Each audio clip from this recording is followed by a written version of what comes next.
Welcome to Trail End State Historic Site, Wyoming's premier historic house museum. Finished in 1913, this was the home of former Wyoming Governor and U.S. Senator John B. Kendrick and family. While most of the rooms in this mansion are open to the public, there are some areas that visitors often wonder about, but rarely get to see. Join us as we tour the Walkin Vault. The musician's loft. The master bathroom. And the boiler room. This safe was manufactured by Herring Hall Marvin Safe Company in Hamilton, Ohio. The Kendricks used this safe for valuables like travel papers, silver, and passports.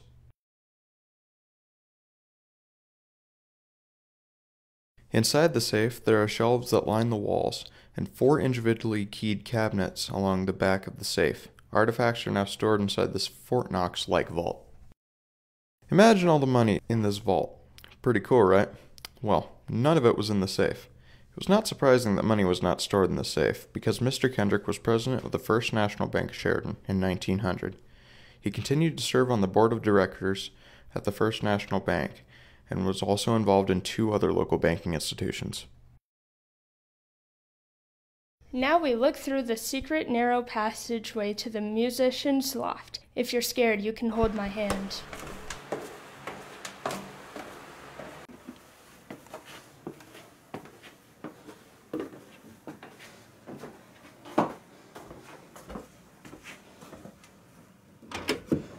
This is where the band members would sit and play during the balls and dances to stay out of the way of dancers.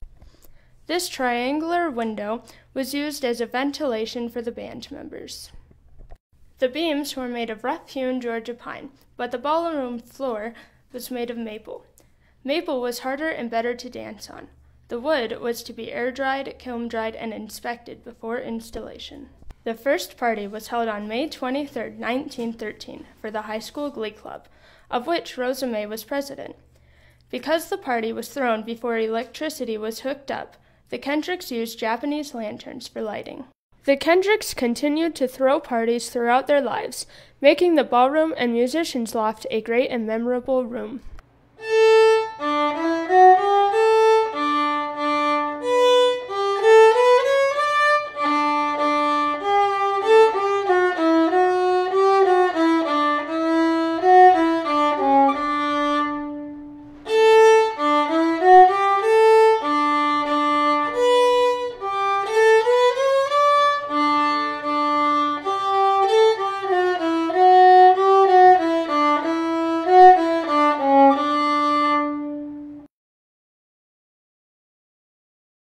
Welcome to the Kendrick Mansion's master bathroom. As you can see, the bathroom doesn't differentiate much from when it was first installed, because it has been cared for properly. Speaking of taking good care of the bathroom, there was a letter written by the company, James B. Clow and Sons, to Mrs. Kendrick instructing her on how to reapply enamel paint to the exterior of the bathtub. The paint had to be reapplied every 5 to 6 years. The tub was glazed with porcelain and was applied with an exterior finish after being installed. The tub was a model P435. It was 5.5 feet and included a sponge holder, a towel bar, soap dish holder, and individual hot and cold valves for both the shower and the bath. The sink included a cup holder, a toothbrush holder, a soap holder, and a hook.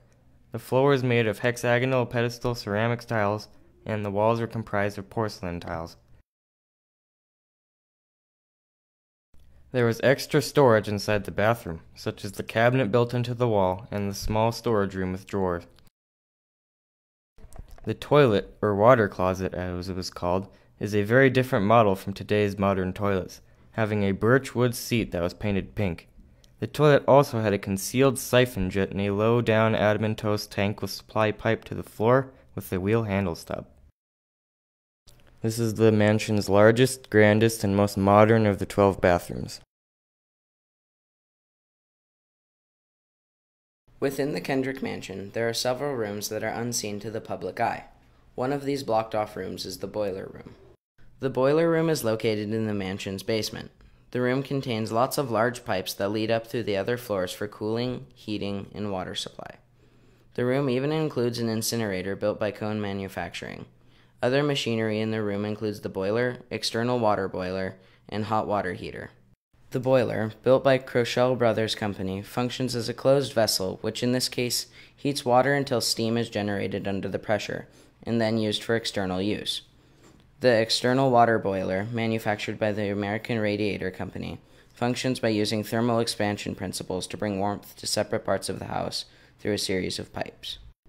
The incinerator simply burned unwanted items into ash, taking up less space in the trash can. The hot water heater took in cold water through the dip pipes, then heated the water and pumped it into different parts of the house for things such as baths or washing dishes. Separate parts of the equipment found in the boiler room were supplied by different companies, but were all brought in by railroad. The coal needed to heat the house was locally supplied by Model Coal Yard for about $2.50 per ton. Due to inflation, this is very similar to how much we pay now for a ton of coal, which is around $58. One of the Kendrick's bills shows that in the month of February 1914, it cost $5.65 for around 2 tons of coal. The coal was dumped through the manholes behind the house. It was then shoveled into the boiler room for usage. Even with the change from coal to locally piped gas in 1926, the heating system still wasn't big enough to handle heating the entire house. Diana, Manville Kendrick's wife, even mentions having an electric heater in her room in a 1949 letter to her mother. However, the boiler room still served the house well. Even though visitors can't go in and see the maze of pipes down in the musty, dark, concrete basement, it continues to be a very important foundation of the house.